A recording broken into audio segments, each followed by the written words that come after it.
Hi, Team Flyer. How are you, my beautiful darlings? So here we are once more, another beautiful Monday, no matter what kind of weather it is, wherever you're at, loves. Full of motivation and vibes and love. We've been doing this all month. We started back in June. We've had Cassandra all month long because she's our definitely best Motivational Monday buddy. And go check her Go to Fly story out from June 14th because I'm always giving her a huge shout out for her incredible story. And as always, without further ado, my favorite words, Cassandra. Hello, my love. Hello, Ariadna. How are you faring this week? Oh, doing wonderful. Doing just, I don't know. When you love what We're you always do. so wonderful over here at the Motivational Monday Corners. I mean, not always. I feel like a couple episodes ago, I was like, I'm as well can be. And I was like battling internal stress and whatnot. And I did say you. Oh my God, I did tell you. See, I'm also very honest. I'm like, I can't speak. But no, You yeah, definitely. actually can, and you're bilingual, so that's I know. actually even better because you can speak twice. Two Oh languages. my God. Like, lately, I keep feeling like Sofia Vergara, I swear. Oh, Because, like, my English keeps getting worse by any means. Not that I don't speak Spanish. I always try to make sure I keep both separate. It's just that, like, my lack of vocabulary in English is showing up in Spanish, and I'm like, how and why? So I just laugh at myself. That's all I do with my life. I'm like, I'm sorry, just take it as it is, basically. hang with me. Thank you very much. yes, absolutely. Oh my gosh. So yeah, definitely doing wonderful because just taking life for what it is and making magic happen as always. So, my darling, beautiful, wonderful friend, what's today's quote? Today's quote is quite simple, actually, and very hard to do. Accept who you are and revel in it. And this is from the book Tuesdays with Morrie. If you have ever read that book, it's very short, and it's written by Mitch Albom. And he goes through and just provides all kinds of different quotes for the living of life. And I just remember reading this when I was quite younger. So I haven't actually opened it up in quite a while. I own it, but it is in storage. So I have not even seen the book in a very long time. But I just remember whenever I read this when I was young, how impactful it was for me to kind of breathe in the space of positivity and just read these quotes that really just, I felt like explained the most carefree attitude in the world for humans in a space that is sometimes really hard. Like it just, like he would talk about just driving down in the car with the windows down and your hair flowing in the wind, and just like these moments that you experience in life and sometimes you don't stop to really take in. And it's just a very positive book. So if you want to stop by the local library and pick it up, I can highly recommend it. I adore how you introduced today's quote because, like, it's really small or it's really, like, short, but it's really difficult to do. I'm like, yes, Yes. yes to this, basically. Accepting who you are, it would be not only a podcast, it would be a book, it would be a master, it would be literally your whole life. I feel like accepting who you are is just a day-to-day, and I repeat, day-to-day Yes. basis, tool, activity, whatever you want to call it. I ask this question a lot, or not this particular question, but like, what does self-love mean to you? How do you take care of yourself? Do you accept your wins? Do you take the wins? All these sorts of questions that not only do through my coaching programs and whatnot, of course, but also through our different kind of guests through, our Go to Fly movement as well. And I think accepting oneself is the biggest, most wonderful, most extraordinary gift you can give to yourself, no matter what age you are. Hopefully we learn to do it sooner rather than later. I know we're born with it. I know I always give the exact same example no matter where I go. Like when you were a baby and you stared at yourself in the mirror, you smiled from ear to ear and you laughed at yourself. And anytime that you fell down, you sorry about it. I did not mean to interrupt. I started laughing previously because I'm seeing Cassandra's face. I'm like, oh, she's gonna sneeze. Bless you. I'm Bless like you. dealing with some seasonal allergies, and I did not mean to interrupt you. And so if I sneeze some more, I've just been having a whole itchy face over here and throat. That's okay. We hope you feel better. Thank you for joining us and being here with us, even through allergies and all. We were born with loving ourselves straight off the bat. Literally, that's what I was kind of saying with the whole baby thing. And when you were 2, 3, 4, at what point of life did we stop? The moment that we got restricted through our parents, through our family, through our friends, through society, through what we see on TV, magazines, etc., etc., etc. So let's turn it back around. Let's try to find ways to love yourself from the get-go. I feel like we have to unlearn a lot of things. I feel like 2020 has done as well. People are like, oh, we should skip it, we should cancel it and whatnot. And I'm like, no, it's like inner growth. This is like the year we needed to literally, like what you were saying before, stop and look around and find out what area of your life needs improvement and how you can make that better. And that starts from accepting yourself, loving yourself. I'm a huge advocate for that. And I can give you a million examples, but before I continue talking, you can have the floor a little bit. Well, I mean, actually, it is so important. I am helping take care of my 3-year-old nephew. And yeah, like when you talk with children, I think we should all be around children forever because there's just a total innocence there and they are not judging you by anything based on the love that you give them. So they don't care about physical appearances. They don't care about if you don't have a lot of monetary funds. They are just caring that you're there in their space and providing them with the things they need. And they love you unconditionally for that. And I think it's always been hard. I definitely really do think that out of every single human I've come into contact with in this world, and there's been quite a lot, I feel like every single person has their own insecurities or demons or the things that they have to deal with internally. I have definitely come to the conclusion that if you don't find a way to fight them, it is very hard to make peace with your other relationships in your life. And it can be really detrimental sometimes to the way that you have relationships with other people based on those insecurities that you have of yourself. And to find a balance and because let's be honest, in the age of social media and what that provides and that platform, it is so positive and negative at the same time, wrapped into one.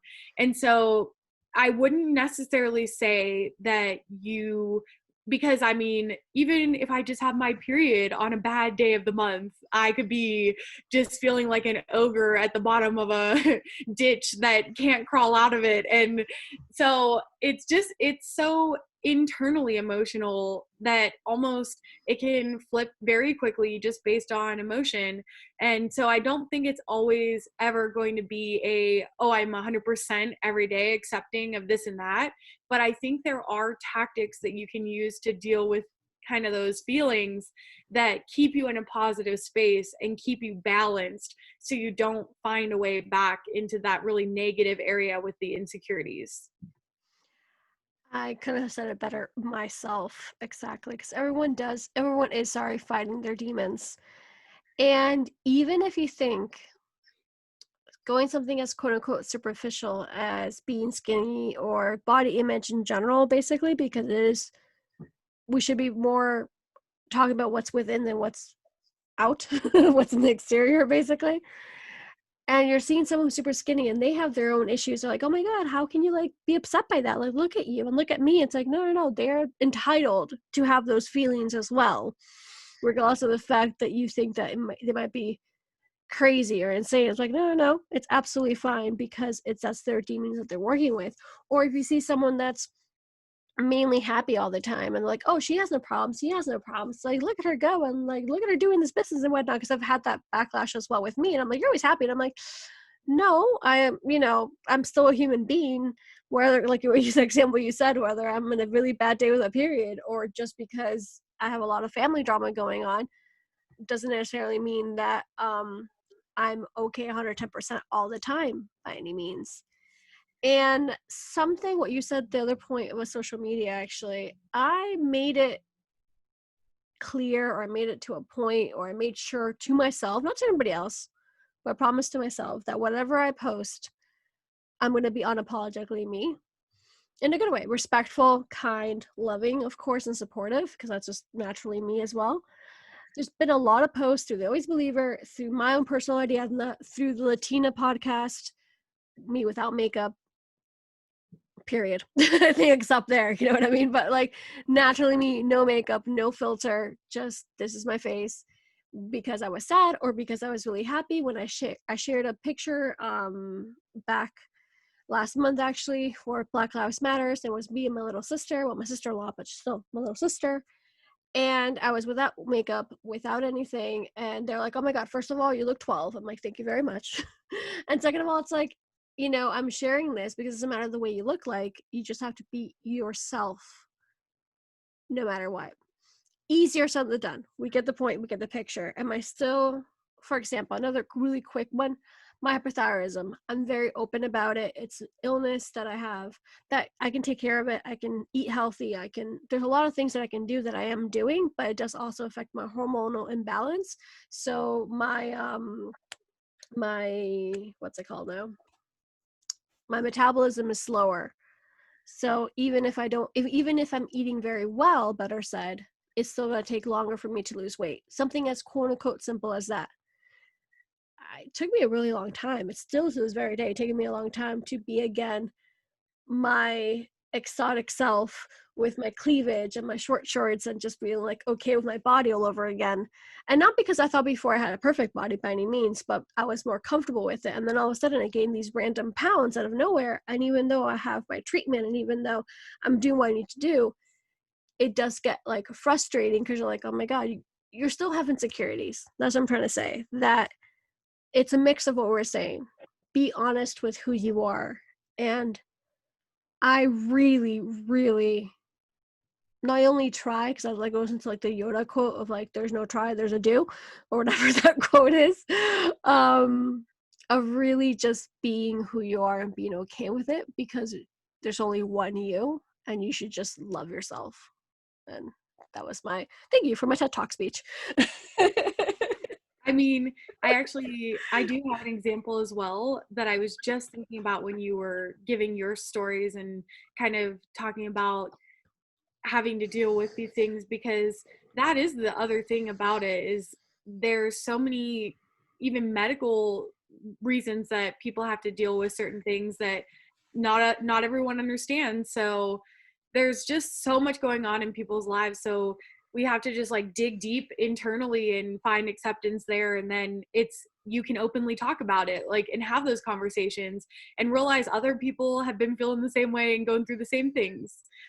In 2015, I, alongside five of my friends, or there was five of us total, so actually four friends, we were all living in Italy, in Naples, Italy, and we decided to get together and go on an African safari and climb Mount Kilimanjaro in Tanzania. And Mount Kilimanjaro is the largest freestanding mountain in the world, I believe, like where you can climb it without ropes.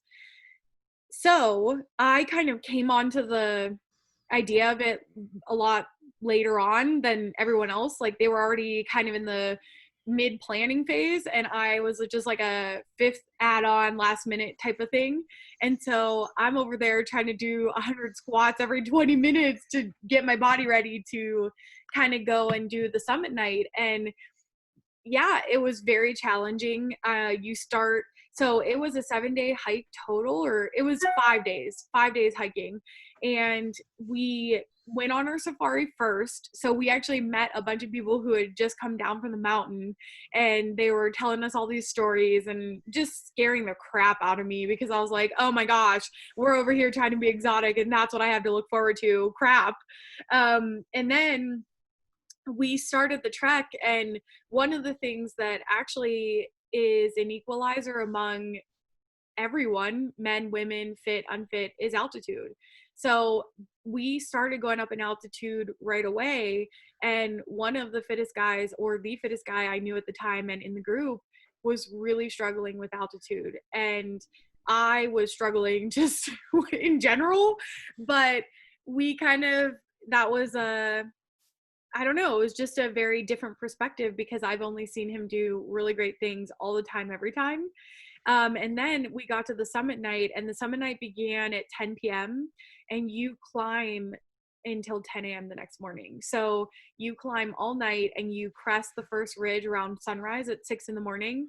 And then it's like another 3 hours to the true peak from the route that we took. And there are 5 different routes. So there's, I don't know, I can't remember off the top of my head which one it was, but we started climbing and it was difficult, especially just based on the altitude, because you're going up to 5,980 meters, give or take. Let me not say that and be wrong. But then also you are hiking all night. You have a pack on your back, not all of the weight from the normal hiking, but because you leave all of the rest of your stuff down at the base camp, but you have to deal with, you know, bringing your water and then losing altitude and having a lot less oxygen. And then you have to come over the final ridge, which is all these huge boulders that you kind of just have to struggle. Like, I don't know, I felt like if I wish we had a clip that we could show of me just like wobbling around because I couldn't even like keep up on my feet. And I realized that I had always, and still do have, insecurities, but making it to the peak of Mount Kilimanjaro was single-handedly like, I just realized this is what my body is capable of. And there's so many people out there that are more physically fit than I am, and they can do so many more things, but it doesn't take away what I can do with myself and my mind and my body. And I realized, like, why do I get upset with my body? It provided me everything I needed. It let me push it to a much farther limit than I ever had. I was physically exhausted and it kept going for me. And I realized in kind of like that trip and that moment and making it to the peak, because I mean, at the very end there, I remember people trying to sit down and I was like, I'll see you over there. I can't do it. Like, I can't sit down right now. I was like, I have to keep going. And I just remember making it to the sign, and there was a break because there's kind of people coming and going at all times and you're coming from different groups. And we kind of had these few moments there, and I just like fell down to the ground and was just like, I couldn't get enough oxygen. I didn't know what to do. And I was about to spiral totally out of control, I'm pretty certain.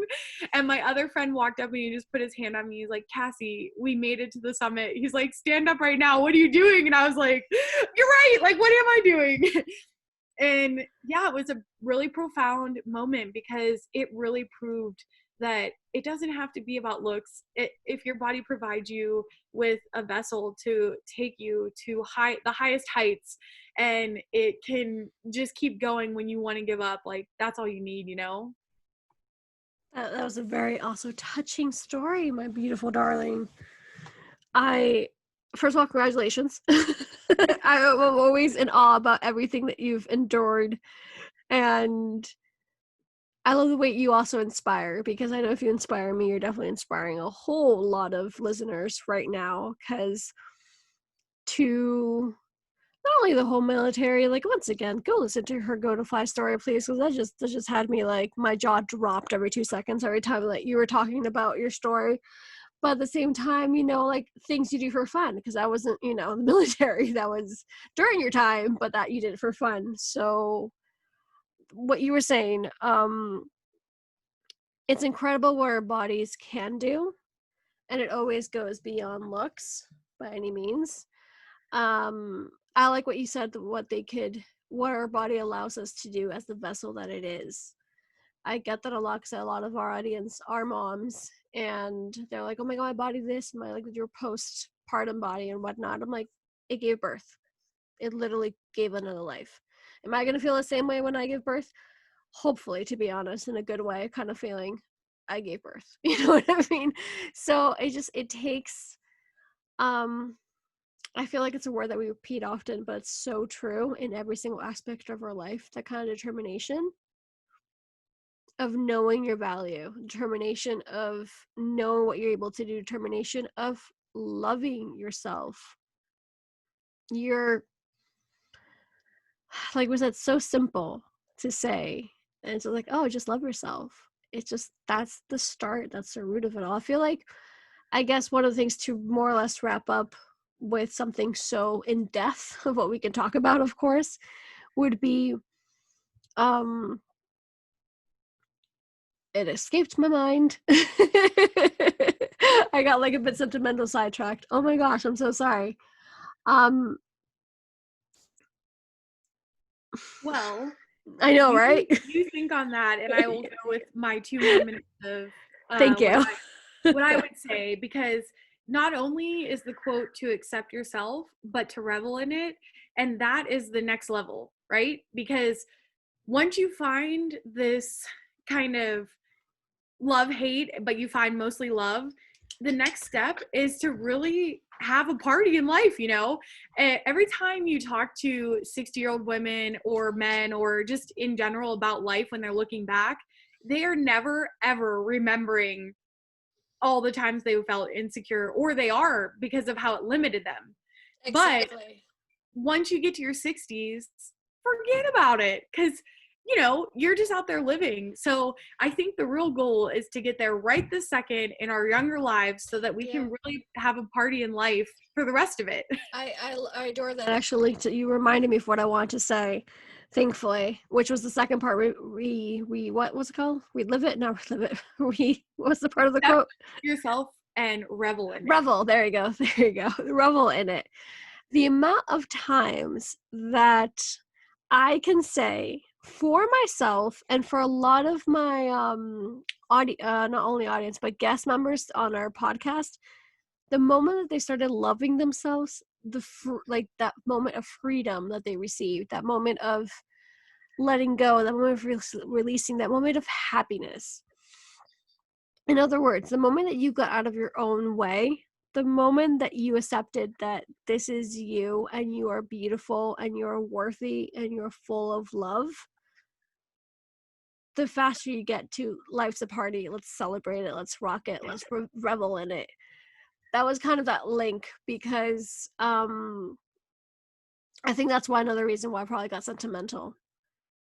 Every single thing that I do, I always look at it as a lesson and a blessing, because it's got me to where I am today. And I take myself in account a whole lot, because I do believe in self-love. I do believe that you need to love yourself truly, and that every single day is your task. So, because once again, I'll stop talking because I'm getting way too sentimental right now, but take it for what it is and start today. Like I always say, and just get that sense of freedom of saying, like, when you climb the mountain, you're like, I love that, because it could be literally like one of those quotes that you see, like, you're gonna always climb the next mountain. You literally climbed the mountain. You felt so proud and so honored at yourself and your body. That's the feeling that we should live with every single day. Not only when you're 16, you're like, oh, there goes my life, now I can live it. I'm like, no, you can be 12, 22, 32, or 56. I don't care. Just let's start the party now of loving ourselves. Yeah, and I still struggle, but I don't struggle with the same meanness that I had Mm-mm. when I was younger. So there are still harder days and definite insecurities, but like I said, I found a way to kind of recognize that for what it is, stop, face it head on, and then get back to that positivity and move on. And that's what I will try to maintain forever and Forever. hopefully do it better later. Resilience, determination. Take those baby steps and take the wins and celebrate yourself for who you are today. So something that we want to make sure that you comment on today's post, or wherever you stroll by this episode, comment when was, I wasn't gonna say when was the last time you loved yourself, but in the sense of like you celebrated your wins. What's something that you do for yourself? How do you make sure that you as a human being, mother, father, or not, just as a human being in this world that we live in, full of a million and one everythings, how do you make sure that you're okay with yourself and make sure you're bettering, you know? That's like a super duper important question. And there goes my words. All right. So once more, my beautiful Cassandra, can you repeat our quote of the day, please? Yes, it is accept who you are and revel in it. And it comes from the book Tuesdays with Morrie by Mitch Albom. So definitely go check the book out. Check our polling. If it's the first podcast you're listening to about Motivational Mondays, go back. Go listen to the previous ones because we have plenty to talk to. Plenty of conversation happening there as well. There's definitely more coming. I love making these, especially with Cassandra. I feel like they're very useful for both of us and for a lot of our audience members, of course. And thank you for always being there for, we're just being ourselves. Sneezes and allergies and dogs barking and sometimes interruptions. But that's life. So we're just being as real as we can be. And that's the best people we can be for yourselves and ourselves, most of all. Yes, thank you for sharing this space with us. And I can't wait to continue this conversation. So definitely come join us every week. Have a beautiful day, beautiful week, and let us know down below. Bye. Bye.